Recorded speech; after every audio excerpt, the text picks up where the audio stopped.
Every day is different. The view you see across the lake or the lake shore, the waves, the clouds, the sun, everything's different. It's always something unique to see. It's a new experience every single day. Joshua Nowicki captures it all through a lens. He's an amateur turned semi-pro photographer. I moved to Southwest Michigan about 4 years ago and just fell in love with living along the lake. And photography just kind of took off from there. Some photos he takes for work, some he sells, but most he snaps just because he loves it. The time out here along the lake taking photos is very precious to me. It's extremely relaxing. Everything else just melts away, and I can focus on taking photos and enjoying the moment. A year ago was one of these precious moments that went viral. And I thought I wasn't going to get anything that would beat this until I found this photo from Grand Mirror State Park. This is from Joshua Nowicki. And what you're seeing here is a mirage. A year ago, I showed this amazing picture on air and online. The story has been one of the most viewed stories on our website ever. Most click because of its rarity, and also because there are Skyline skeptics. They say my explanation is a cover-up. A cover-up to their belief that this picture is proof the Earth is flat. Here on the shores of Lake Michigan at Warren Dunes State Park, just 50 miles towards our west is Chicago. However, we can't see the skyline, at least from this vantage point. Earlier this year, there was a really good chance. It looked like probably 40 or 50 buildings looked visible from the top of the dune over here, which is the most I have ever had a chance to see it. Is it evidence of early philosophers that the world isn't round? Or is it a mirage? If you follow this right here, it's really easy, right through here. We climb the dunes to find out. A mirage is a case of atmospheric refraction, and it's caused by the fact that you have temperature variations in the atmosphere, and these cause density variations. Dr. Mark Rennie is an associate professor of aerooptics at the University of Notre Dame. So literally the speed of light varies within the air, and this variation of the speed of light has the effect of bending light rays.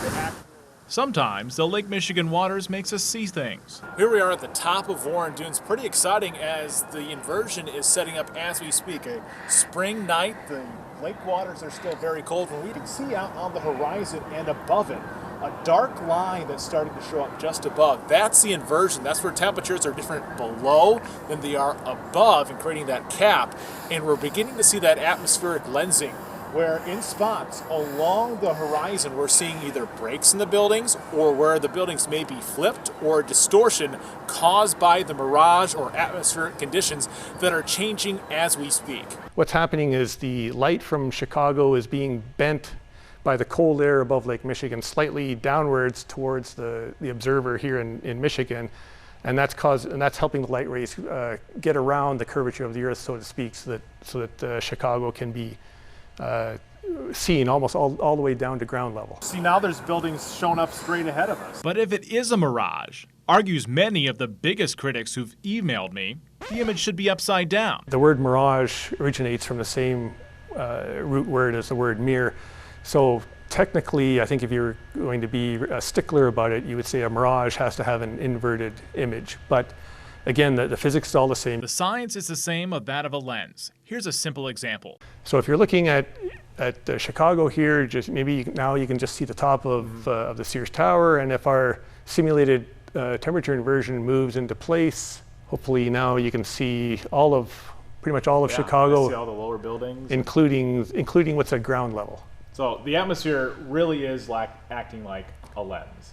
Yes. So this is, if anything, this is definitely a demonstration that refraction displaces the image, and basically where you think the image is not where it actually is. That picture from a year ago, that's looming, as are these photos that we snapped. This is a mirage. We caught this looking towards Michigan City. Notice the distortion or flip in the image in the time lapse. On a normal day, say in the summer, you can see Chicago, but only a dozen or so of the tallest buildings. Anything more than that, especially once you get over 10 or 12, something's happening, because that's not usually there. The views along the lake are always changing, along with the weather. It's always different. It's so unpredictable that I want to catch as many different views of it that I can.